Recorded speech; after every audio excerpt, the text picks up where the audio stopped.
Shalom semuanya. Ya. Saya diberikan kesempatan pada malam hari ini untuk membawakan renungan akan firman Tuhan. Dan ini adalah salah satu dari bahan renungan saat saya itu mau membawakan Google Meet, pertemuan online, dan selalu saya hadapkan ke Tuhan, Tuhan, ini sebenarnya apa yang Engkau mau gitu atas pertemuan di Google Meet ini. Nah, ini adalah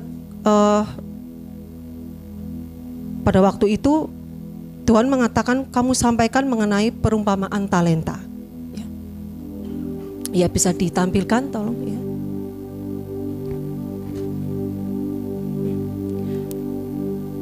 Iya, jadi waktu saya saat teduh waktu itu saya itu mendengarkan yang mulia mengatakan kamu sampaikan mengenai perumpamaan talenta. Nah, saya lalu bertanya, Tuhan, bukankah ini hal yang biasa dalam arti, oh itu kan keahlian, saya kan bilang gitu. Oh tidak, dia bilang lebih daripada itu. Dan anak-anakku harus tahu sebenarnya talenta itu apa. Kamu perhatikan dalam firman bahwa ada perkataan setia dalam perkara kecil, maka aku akan berikan perkara besar. Kamu lihat firman itu. Nah, kemudian Tuhan membukakan sama saya itu, tek dia bukain. Ini artinya seperti ini. Kamu sampaikan seperti itu. Nah, maka dari itu yang beliau katakan ini saya catat semuanya. Nah, kita buka kitab Matius 25 ayat 14 sampai ayat yang ke 30. Kita sama-sama baca ya. Semuanya sama-sama baca, biar kita baca firman juga bareng-bareng. Ya, kita mulai dari ayat 14. Ya, kita baca dulu perumpamaan tentang talenta. Matius 25 ya. Sebab hal kerajaan surga sama seperti seorang yang mau bepergian ke luar negeri, yang memanggil hamba-hambanya dan mempercayakan hartanya kepada mereka. Yang seorang diberikan 5 talenta, yang seorang lagi 2, dan yang seorang lain lagi 1, masing-masing menurut kesanggupannya. Lalu ia berangkat. Jadi ini ada 3 hamba ya, ada yang 5, ada yang 3, dan ada yang 1. Segera pergilah hamba yang menerima 5 talenta itu. Ia menjalankan uang itu lalu peroleh laba 5 talenta. Nah, hamba yang menerima 2 talenta itu pun berbuat demikian juga dan berlaba 2 talenta. Tetapi hamba yang menerima 1 talenta itu pergi dan menggali lubang di dalam tanah, lalu menyembunyikan uang tuannya. Nah, lama sesudah itu pulanglah tuan hamba-hamba itu, lalu mengadakan perhitungan dengan mereka. Hamba yang menerima 5 talenta itu datang dan ia membawa laba 5 talenta. Katanya, Tuan, 5 talenta Tuhan percayakan kepadaku. Lihat, aku telah peroleh laba 5 talenta. Maka kata tuannya itu kepadanya, baik sekali perbuatanmu itu, hai hambaku yang baik dan setia. Engkau telah setia dalam perkara kecil, aku akan berikan kepadamu tanggung jawab dalam perkara yang besar. Masuklah dan turutlah dalam kebahagiaan Tuanmu. Lalu datanglah hamba yang menerima 2 talenta itu, katanya, Tuan, 2 talenta Tuhan percayakan kepadaku. Lihat, aku telah peroleh laba 2 talenta. Maka kata tuannya itu kepadanya, baik sekali perbuatanmu, hai hambaku yang baik dan setia. Engkau telah setia memikul tanggung jawab dalam perkara yang kecil, aku akan berikan kepadamu tanggung jawab dalam perkara yang besar. Masuklah dan turutlah dalam kebahagiaan Tuanmu. Nah, kita lihat ini ada yang hamba yang 1 talenta. Kini datanglah juga hamba yang menerima 1 talenta itu dan berkata, Tuan, aku tahu bahwa Tuhan adalah manusia yang kejam, yang menuai di tempat di mana Tuhan tidak menabur, dan yang memungut dari tempat di mana Tuhan tidak menanam. Karena itu aku takut dan pergi menyembunyikan talenta Tuhan itu di dalam tanah. Ini, terimalah kepunyaan Tuhan. Jadi dikembalikan gitu ya. Maka jawab tuannya itu, hai kamu hamba yang jahat dan malas. Jadi kamu sudah tahu bahwa aku menuai di tempat di mana aku tidak menabur dan memungut dari tempat di mana aku tidak menanam. Karena itu sudahlah seharusnya uangku itu kau berikan kepada orang yang menjalankan uang, supaya sekembaliku aku menerimanya serta dengan bunganya. Sebab itu ambillah talenta itu daripadanya dan berilah kepada orang yang mempunyai 10 talenta itu. Ini perkataan Tuhan yang penting sekali. Karena setiap orang yang mempunyai, kepadanya akan diberi, sehingga ia berkelimpahan. Tetapi siapa yang tidak mempunyai, apapun juga yang ada padanya akan diambil daripadanya. Dan campakkanlah hamba yang tidak berguna itu ke dalam kegelapan yang paling gelap. Di sanalah akan terdapat ratap dan kertak gigi. Tuhan mengatakan demikian. Nah, kita akan lihat dulu dari renungan malam hari ini mengenai perumpamaan talenta. Jadi ini ada 3 orang di dalam yang Tuhan katakan. Ada tuan yang pertama, dia adalah pemilik atau yang empunya atau di mana tempat orang mengabdi. Tuan di sini adalah majikan atau pemimpin, yaitu Tuhan Yesus. Nah, yang kedua ada hamba. Nah, hamba itu adalah budak, seseorang yang dimiliki oleh tuannya. Jadi dia sudah dimiliki gitu. Kalau sudah dimiliki kan dia sudah tidak bebas memutuskan. Sudah enggak bebas karena hamba itu sudah dimiliki oleh tuannya. Jadi otomatis harus mau mengikuti apa yang tuannya mau dong, kayak gitu. Nah, hamba ini adalah doulos, artinya adalah hamba yang terikat. Jadi terikat dalam arti terikat dengan majikannya gitu loh. Terikat dengan tuannya, dan Tuhan ini adalah Tuhan Yesus, Tuhannya kita. Nah, ada hal yang ketiga dari perumpamaan ini, yaitu harta. Nah, harta di sini diibaratkan talenta, sesuatu yang berharga, sesuatu yang bernilai, dan sesuatu yang berarti. Nah, kita bisa mengerti seorang tuan ini memiliki 3 hamba. Hamba yang pertama adalah hamba yang kita sebutkan hamba 5 talenta ya. Hamba 5 talenta. Nah, yang kedua adalah hamba 3 talenta. Yang ketiga adalah hamba 1 talenta. Mereka sudah dimiliki semua oleh tuannya. Nah, kita tahu apa yang hamba 5 dan 3 talenta itu lakukan. Saat tuannya ini memberi kepada mereka tuh langsung menerimanya, lalu mereka kembangkan itu. Nah, sebelum saya menjelaskan yang hamba 1 talenta, kita tahu dulu nih, ini sebenarnya hamba 5 dan 3 talenta ini siapa sebenarnya. Nah, 5 dan 3 Tuhan tidak membedakan loh, sama saja. Lihat, sama saja. Masuklah dalam, engkau baik sekali hambaku, masuklah dalam kebahagiaan Tuhanmu. Karena engkau telah setia dalam perkara kecil, aku memberikan engkau perkara besar. Jadi dia tidak membedakan gitu. Antara yang 5 dan yang 2 itu sama. Dan Tuhan memberikan sesuai dengan kesanggupan dari orang itu. Demikian juga hamba yang 1 talenta. Karena kamu sanggup hanya 1, ya aku berikan 1. Bukan karena Tuhan membedakan. Karena Tuhan tahu kalau kamu 3, kalau kamu 5, kamu tidak akan bisa. Jadi aku berikan kamu 1. Mungkin kalau jawabannya sama, mungkin akan sama saja. Masuklah dalam kebahagiaan Tuhanmu. Nah, sekarang kita akan lihat hamba 5 dan 3 talenta itu sebenarnya seperti apa. Nah, ini ada contoh yang mau saya sampaikan. Nanti ini saya akan kasih tahu poin-poinnya itu apa. Jadi dari beliau yang katakan, saya baru mengerti saat itu loh, ternyata ini artinya gitu. Jadi pertama kali kita lihat diri kita dulu. Kita lihat diri kita nih sekarang. Saya ini siapa?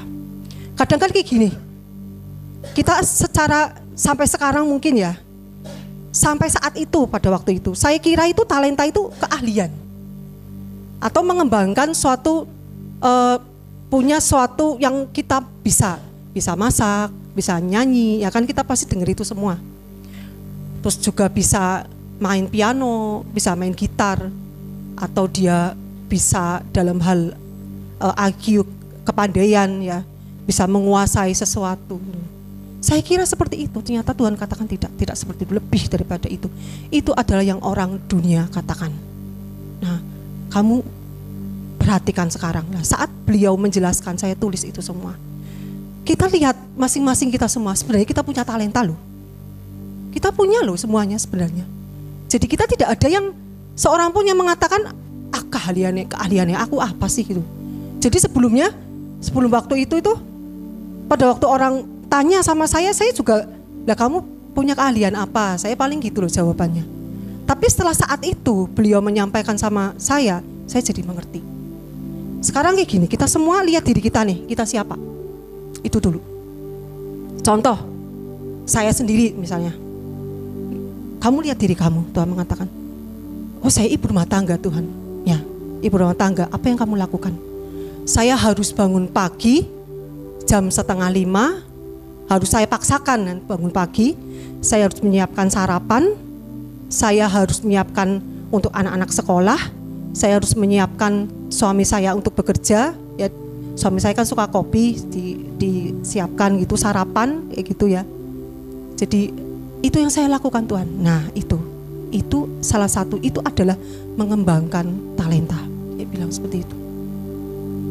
Saya tuh bilang, kok bisa seperti itu ya Tuhan? Kamu perhatikan saat kamu menjadi ibu rumah tangga, kamu kan pasti melakukan yang terbaik. Ya betul. Mengembangkan talenta yang pertama adalah melakukan yang Tuhan percayakan kepada kita dan melakukan yang terbaik.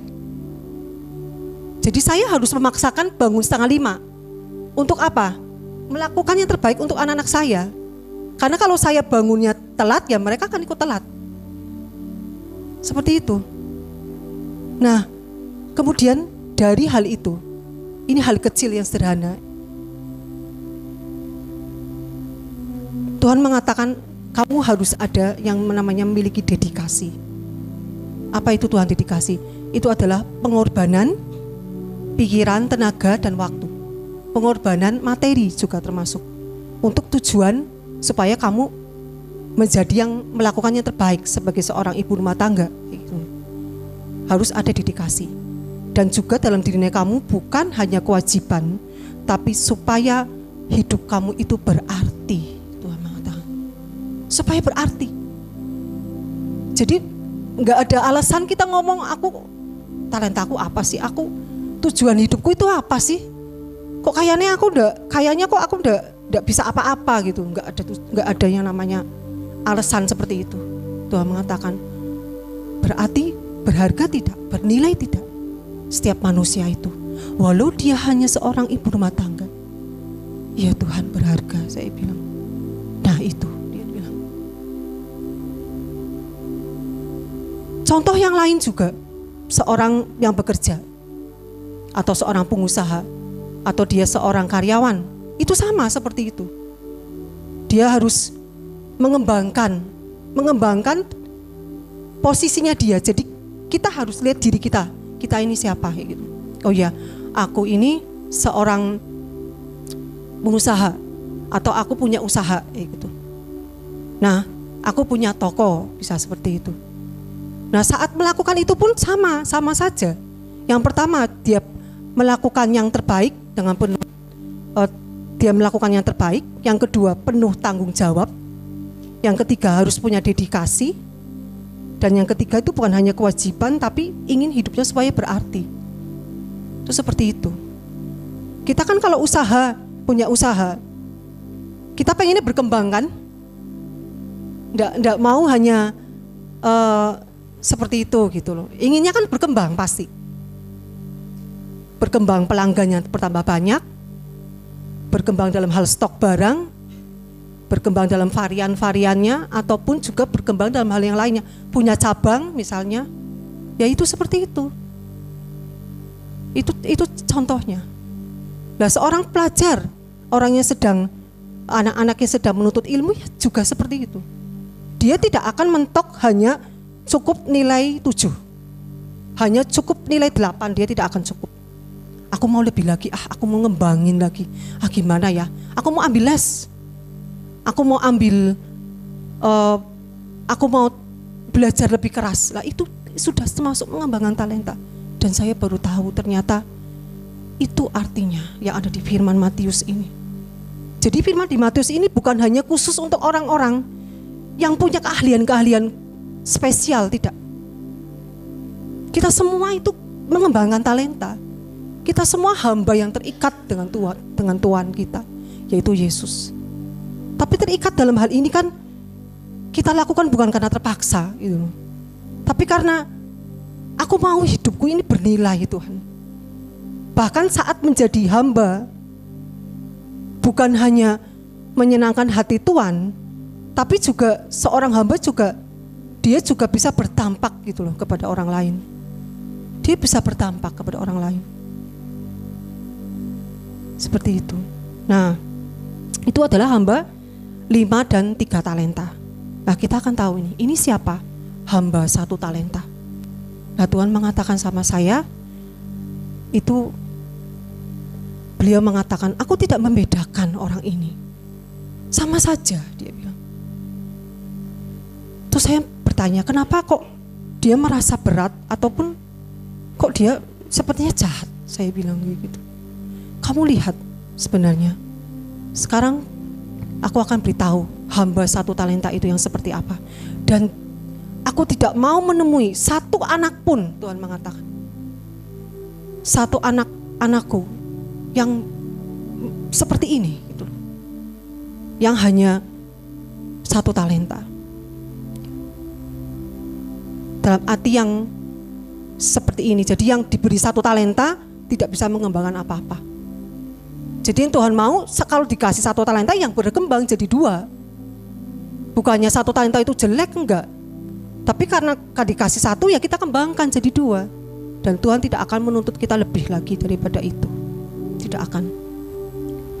Nah, siapakah hamba 1 talenta ini? Kita akan tahu ya. Dia adalah apa? Yang pertama, waktu tuannya ini bilang untuk dikembangkan seperti itu, dirinya dia itu yang pertama itu saya tulis poin-poinnya. Jadi saya akan langsung bagikan poin-poinnya. Dia adalah seorang yang penakut. Jadi kita semua yang mengatakan bahwa aku mengasihi Tuhan, aku menyayangi Tuhan, ya jangan menjadi penakut gitu loh. Karena kalau kategori-kategori ini yang akan saya bagikan, ini merupakan hamba 1 talenta. Dia adalah penakut.